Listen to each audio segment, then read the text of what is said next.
বাঁহী বাদক আমাৰ অসমত যিমান আছে প্ৰায় খ্যাতি অৰ্জন কৰা সকল শৰ্মা উপাধি কি হয় বাৰু আমি যদি চাওঁ প্ৰভাত শৰ্মা প্ৰয়াত প্ৰভাত শৰ্মা দীপক শৰ্মা গতিকে অলপ এনেই থুলমূলকৈ ধেমালি মানে প্ৰথমতে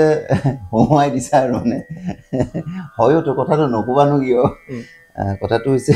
প্ৰথমতে প্ৰভাত শৰ্মা ছাৰে আচলতে তেওঁ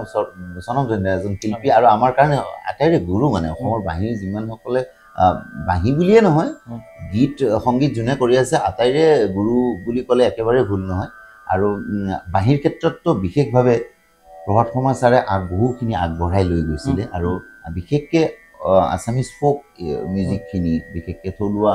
গীত সংগীত থলুৱা গীত মাতখিনি তেওঁ আগবঢ়াই লৈ গৈছে বিশেষকৈ বা ভূপেন হাজৰিকা বা তেনেকুৱা ধৰণৰ নমস্য ব্যক্তিসকলৰ লগত তেওঁ সংগত কৰিছে তেওঁ নাথাকিলে অসমত বা বাঁহীৰ অৱস্থাত আজি কোনটো মানে পৰ্যায়ত থাকিল হয় সেইটো চিন্তাৰ বিষয়